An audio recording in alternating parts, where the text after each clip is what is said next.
أعوذ بالله من الشيطان الرجيم. بسم الله الرحمن الرحيم. ورفعنا لك ذكرك. صدق الله العلي العظيم. وبلغنا رسوله النبي الكريم الأمين. ونحن على ذلك لمن الشاهدين والشاكرين. والحمد لله رب العالمين. مولاي صل وسلم دائما أبدا على حبيبك خير الخلق كلهم. الصلاة والسلام عليك يا سيدي يا رسول الله وعلى آلك وأصحابك يا سيدي يا حبيب الله. حضرات علماء کرام قدر، سامعین و حاضرین، عاشقان رسول و غلامان آل و اصحاب رسول، السلام علیکم ورحمۃ اللہ۔ تین باتیں عرض کرنی ہیں، اس کے لیے مجھے 3 گھنٹے نہیں چاہیے، 1 گھنٹہ بھی نہیں چاہیے، آدھا گھنٹہ، فقط 18 منٹ درکار ہے۔ مجھے 3 باتیں عرض کرنی ہیں، پھر محفل پھر بھی جاری رہے گی، صرف میری معلومات ختم ہو جائیں گی۔ ایک بات تو عرض کرنی ہے، چونکہ یہ محفل میلاد مصطفیٰ ہے، بسلسلہ ایصال ثواب استاذ القرہ محترم جناب قاری محمد الہی بخش صاحب قادری زیائی رحمت اللہ تعالی علیہ،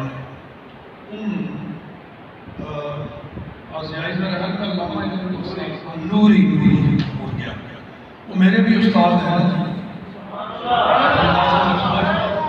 جو ہمیں دورہ حدیث والے سال وہ میں قواعد لکھائے تھے، اب بھی کافی میں نے سوال تو 3 باتیں یہ، ایک رسول اللہ کی عظمت سے متعلق کہ میلاد کی محفل، اور ایک قاری صاحب کی عظمت سے متعلق کہ انہوں نے قرآن کی خدمت کر کے کیا پایا، اور ایک ایصال ثواب سے متعلق، تو 3 باتیں ہوں گی۔ تو پہلے نبی پاک صلی اللہ علیہ وسلم کی عظمت سے متعلق قرآن مجید سے صرف ایک جملہ پڑھا ہے، آیت پوری نہیں، ان کے بعد مختصر کرنی ہے، اس واسطے پوری آیت تلاوت نہیں کی، جملہ رفعنا لک ذکرک۔ اللہ پاک فرما رہے ہیں محبوب، ہم نے تیرا ذکر بلند کر دیا ہے۔ تو یہاں فعل کی نسبت اپنی طرف کر کے اس فعل کی عظمت و ضخامت کو ظاہر کر دیا کہ یہ کام مخلوق کے بس کی بات نہیں ہے، مخلوق کے تو ذہن رسائی وہاں تک نہیں جہاں محبوب تیرا مقام ہے، یہ ہم نے بلندی عطا فرمائی ہے۔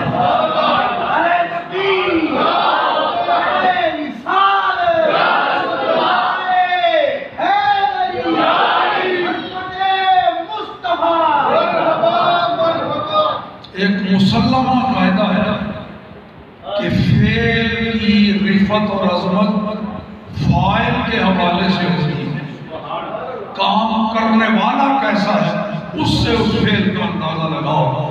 تو جب اس فعل کا فاعل رب کریم، جس کی بارگاہ میں سارے ہیچ ہیں، وہاں کوئی اونچا نہیں، سب نیچے، جس کو وہ رفیع اور بلند کہے، اندازہ لگائیے، رفعنا لک ہم نے عطا فرمائی۔ تو مقام، مرتبے، عزت، ذلت سب کچھ وہی عطا فرماتا ہے۔ اب غور فرمائیں ذرا، ہمارے آقا کو اپنے محبوب کو اس نے کہاں اونچا مقام عطا فرمایا۔ یہاں ذرا ایک علمی لطیفہ سے عام طور پر بیان کیا جاتا ہے، میں بھی یہ عرض کرتا رہتا ہوں کہ ہمارے آقا سے مخلوقات میں، کائنات میں، موجودات میں ہمارے آقا سے اونچا مقام کسی کا نہیں۔ یہ کہہ کے پھر میں یہ لفظ واپس لے لیا کرتا ہوں، اگرچہ حق ہے، صحیح ہے، درست ہے، غلط نہیں، مگر اس سے اگر زیادہ لذیذ اور قوی لفظ لگ جائے ان کا سہارا لے لیں۔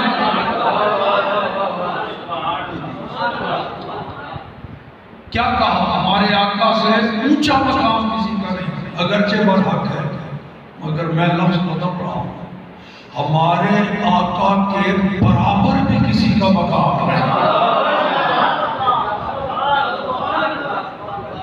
ایک دفعہ پھر واپس لے رہا ہوں، ہمارے آقا کی شان کے قریب بھی کوئی نہیں پہنچا۔ بقول امام بصیری، فاق النبیین فی خلق وفی خلق ولم یضالوہ، لم یصافوہ نہیں فرمایا، وہ بات کا مرحلہ ہے، لم یضالوہ فی علم ولا کرم، اور باقی ساری مخلوقات سے تو اللہ کے نبی اور رسول بلند و بالا ہیں، ان سب کی عظمتیں جمع کر لو، جمع کا سکا لم یضالوہ، سارے مل کے بھی ہمارے آقا کی شان کے قریب نہیں۔ کتنا بلند مقام، کتنا اعلیٰ مقام، ذرا تھوڑا سا لفظ اعلیٰ میرے ساتھ 25 26 27 مرتبہ کہہ لو۔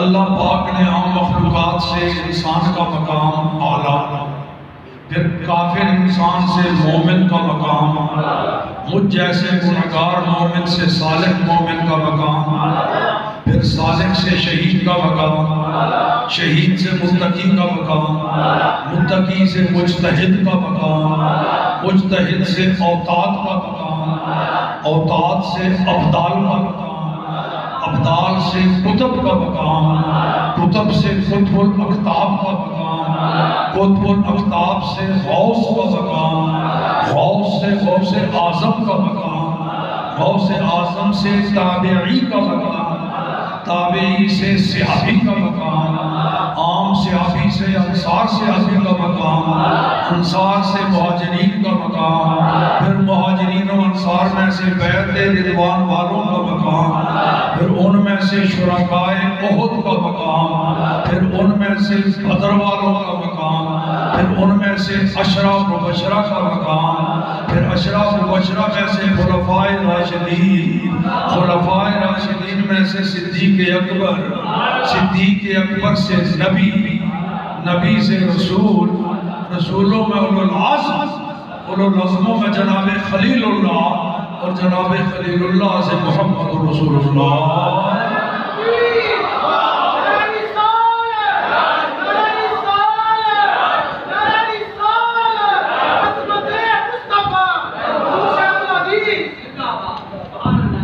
اس کو مختصر دو لفظی اگر عقیدے کا نام دیں وہ اعلیٰ حضرت کا شعر کافی ہے، خلق سے اولیاء، اور پھر اولیاء سے رسول، اور رسولوں سے اعلیٰ۔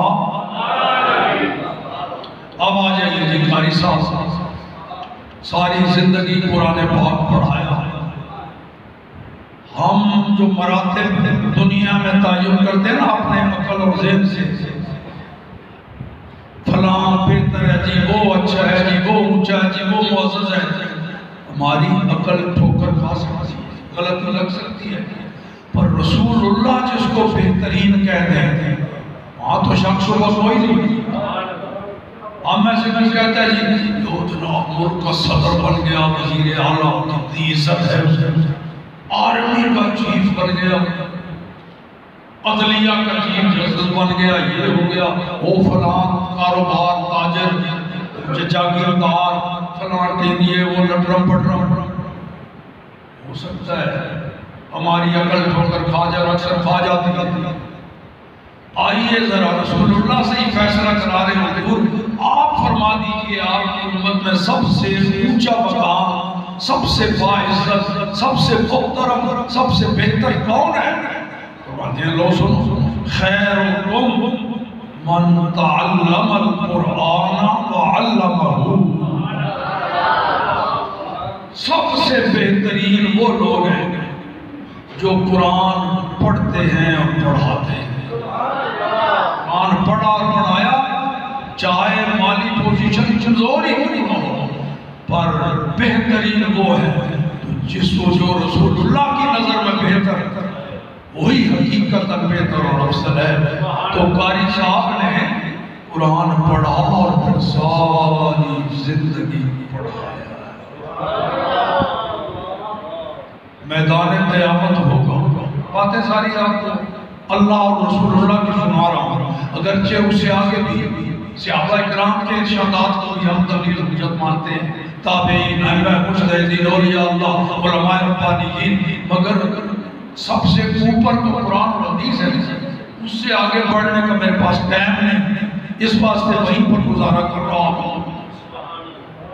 میدان معاشر میں قیامت میں قرآن کے حافظ اور قاری کو کہا جائے گا حدیث قیل لقاری القرآن، جنت کی منازل میں چڑھنا شروع کر دے، پڑھتا جا چڑھتا جا، مگر تیز تیز نہیں پڑھنا، رفتار پڑھنے کی تیز کر دے، پڑھنا ترتیل سے، وَرَتِّلْ كَمَا كُنْتَ تُرَتِّلُ فِي الدُّنْيَا، جیسے دنیا میں ترتیل سے مزے سے پڑھتا تھا، بڑے مزے سے پڑھ، اڑتا چلا جا، فَإِنَّ مَنْزِلَكَ عِنْدَ آخِرِ آیَةٍ تَقْرَؤُهَا، 6666 یا لگ بھگ جتنی آخری آیت پڑھتے ہوئے جہاں تک تو پہنچے گا وہ ہوگا جنت میں تیرا مقام اور مرتبہ۔ کیا کمال قرآن کے قاری کا اعزاز، قرآن کے قاری میدان معاشر میں قرآن کے قاری کو کہا جائے تجھے تو جنت میں بھیجنا ہی ہے، بشرطے کہ قرآن کے محللات کو حلال جانا اور قرآن کے محرمات کو حرام جانا، عمل کیا قرآن پر۔ اللہ فرمائے گا تجھے تو قرآن کی خدمت کے صلے میں بھیجنا ہی ہے نا جنت میں، اپنی فیملی کے 10 بندے جو اپنے عمل کی وجہ سے جنت میں جانے کے مستحق نہیں قرار پائے، ان میں سے 10 کا انتخاب تو کر انہیں تیرے ساتھ جنت میں بھیج دیتا۔ کس قدر اعزاز ہے قرآن کے قاری کا، واہ واہ۔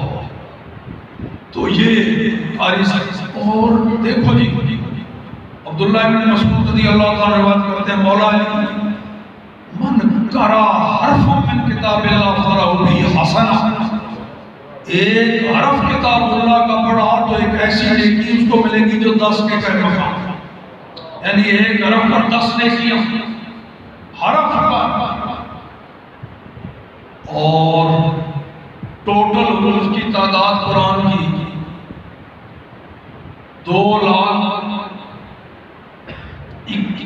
3,21,267، 3,21,200۔ تو کوئی بندہ ایک دفعہ پڑھے شروع سے لے کے آخر تک بسم اللہ سے والناس تک صرف ایک دفعہ،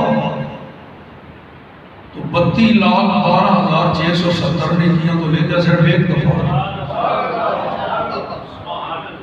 صرف ایک مرتبہ۔ اور وہ بھی بخاری شریف میں حدیث ہے، حضور فرما کرتا ہے حفظ کی پتہ نہیں کتنے ہزاروں بار وہ ایک آیت کو پڑھ چکا ہوتا، تو کم از کم چونکہ مجھے ذرا زیادہ ضربیں تقسیمیں نہیں نہ آتی، میں ادھر آ گیا دین والی لائن پہ میٹرک پڑھ کے، چلو کم از کم 100 مرتبہ، ورنہ یہ تو کوئی وقت ہی نہیں قاری کے لیے 100 مرتبہ بھی اگر مانے اب نیکیوں کی تعداد 2 کھرب 24 ارب 88 کروڑ 69 لاکھ نیکیوں. یہ تو ہے حفظ کرتے کرتے. پھر قاری صاحب نے تو پتہ نہیں کتنی مرتبہ وہ قرآن رمضان شریف میں سنایا، کتنی بار پڑھایا. وہ تو کئی ہزاروں لاکھوں میں اس میں تلاوت ہوئی ہوگی، اس کا حساب ہم نہیں لگا سکتے. وہ اللہ کے حوالے، وہ جانے جس نے ثواب دینا ہے، یا پھر قاری صاحب جانے جن کو وہ ثواب ملا ہے. یہ ہے تو بات. ایصال ثواب کے بارے میں ایک حدیث سن لو. نبی پاک کے صحابی حضرت سعد بن عبادہ رضی اللہ عنہ اے کو سعد دی مان آئے. مقصد کی سی انہوں نے پانی نہیں پینا سی سعد دی مان ہے، یعنی پانی لوگ پین گے ثواب میں ایمان لگ گیا کہ لفظاں کا فرق ہے. نیت ایصال ثواب دی کہہ دینا جی یہ بکرا غوث پاک ہے، مطلب نہیں غوث پاک نے تو گوشت نہیں کھانا، مطلب یہ کہ ذبح کر کے لوگوں کو کھلاؤں گا ثواب. اے ہوئی گل صاحب نے وعدہ نہیں کیتی ہے، اے ہوئی ساڈا سنیوں دا محاورہ ہے. ہاں جی اے سرکار دے نام دا غوث پاک دا داتا صاحب دا مقصد صرف ثواب ہوندا ہے. لو جی 18 منٹ پورے ہو گئے، گلاں بھی 3 پوریاں ہو گئیاں. وآخر دعوانا الحمد للہ رب العالمین.